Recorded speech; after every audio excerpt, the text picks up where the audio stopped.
जय हिंद दोस्तों, कैसे हैं आप सभी।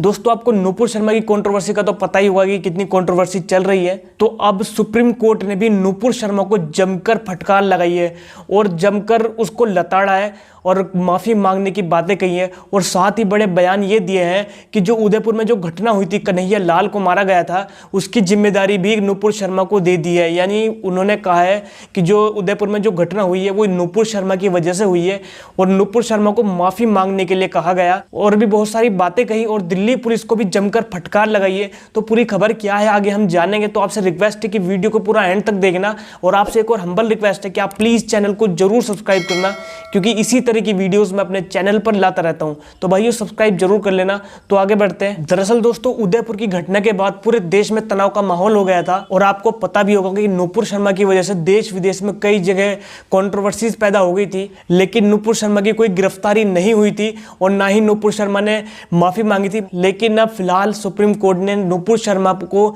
जमकर फटकार लगाई है। जी हाँ दोस्तों, वो कहते हैं ना कि सच्चाई और वास्तविकता कभी छुपती नहीं, एक ना एक दिन वो सामने आ ही जाती है। तो वही आज उसके नुपुर शर्मा के सामने आ गई। और साथ ही सुप्रीम कोर्ट ने कहा है कि अगर नुपुर शर्मा को दिल्ली पुलिस पहले ही गिरफ्तार कर चुकी होती तो ये उदयपुर जैसी घटना आज नहीं होती। और साथ ही जो उदयपुर की घटना है, जो कन्हैया लाल को जो मारा गया था उन आतंकवादियों द्वारा, उसकी जिम्मेदारी भी सुप्रीम कोर्ट ने नुपुर शर्मा को दे दी है। जी हाँ दोस्तों, सुप्रीम कोर्ट का कहना है नुपुर शर्मा की वजह से ही उदयपुर की घटना हुई है, क्योंकि नुपुर शर्मा ने सही समय पर माफ़ी नहीं मांगी और ना ही दिल्ली पुलिस ने नुपुर शर्मा को गिरफ्तार किया। और साथ ही बोला है कि नुपुर शर्मा को टीवी पर जाकर पूरे देश से माफ़ी मांगनी चाहिए। ये वाकई उन कट्टरपंथियों के मुंह पर कड़ा तमाचा है और ऐसा होना भी चाहिए, क्योंकि अगर पहले से उनकी गिरफ्तारी हो चुकी होती तो आज ये बवाल देखने को नहीं मिलता। और सुप्रीम कोर्ट ने यहाँ तक बोल दिया है कि देश में जो कुछ भी हो रहा है उसकी अकेली जिम्मेदार सिर्फ और सिर्फ नुपुर शर्मा ही है। दोस्तों, मैंने एक बात आपसे पहले भी कही थी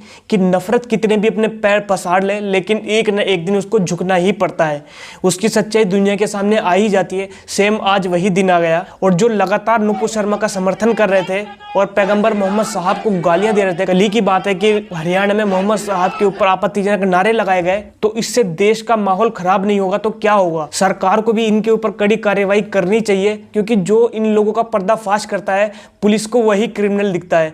और आप मोहम्मद जुबैर को ले लीजिएगा, क्योंकि मोहम्मद जुबैर ने यति नरसिंहानंद सरस्वती, बजरंग मुनि, जो मुस्लिम महिलाओं के बलात्कार की बातें करता था, उसको भी सलाखों के पीछे पहुंचाने में पुलिस की मदद की, क्योंकि उनकी जो सच्चाई है मोहम्मद जुबैर ने वो दुनिया के सामने रखी है और आज वही सलाखों के पीछे है। बाकी सब हेट मोंगर्स बाहर छुट्टा सांड की तरह घूम रहे हैं और लगातार अपना जहर उगल रहे हैं। तो पूरी खबर क्या है मैं बीबीसी की रिपोर्ट्स के मुताबिक आपको बताने की कोशिश करूंगा।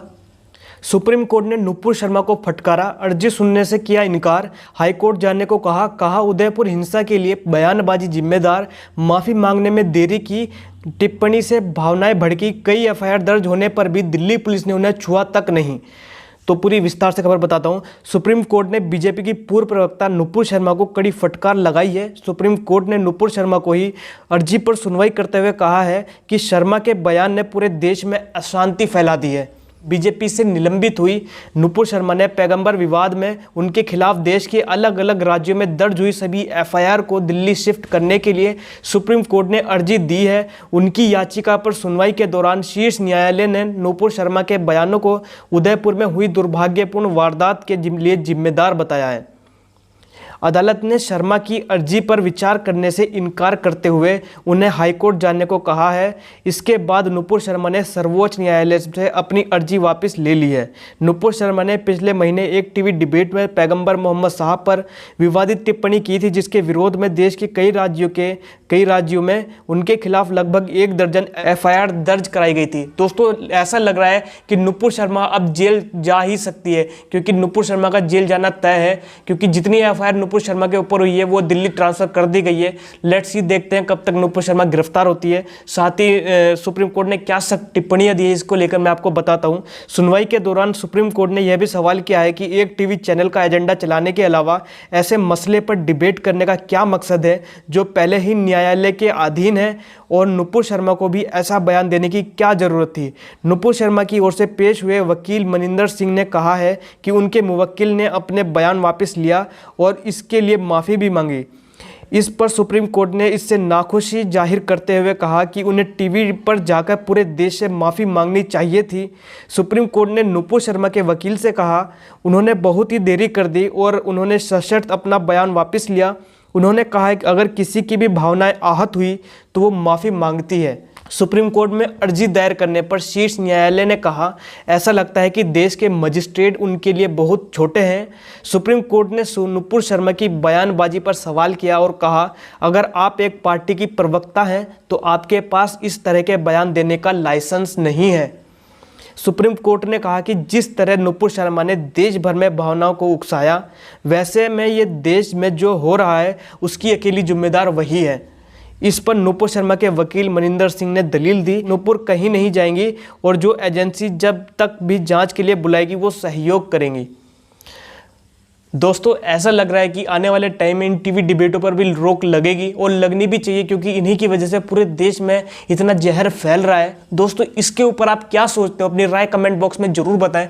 दोस्तों उम्मीद करता हूँ वीडियो आपको इन्फॉर्मेटिव लगी होगी। इन्फॉर्मेटिव लगी हो वीडियो को लाइक करना, चैनल को जरूर सब्सक्राइब करना, क्योंकि इसी तरह की वीडियोज़ मैं अपने चैनल पर लाता रहता हूँ। तो भाइयों सब्सक्राइब जरूर कर लेना और फेसबुक पर देख रहे हो तो पेज को फॉलो करना और ये वीडियो दूसरों के साथ भी शेयर करना, ताकि दूसरे लोगों को भी पता लग सके कि क्या चल रहा है। तो भाइयों मिलते हैं ऐसी किसी इन्फॉर्मेटिव सी वीडियो में। जय हिंद, जय भारत।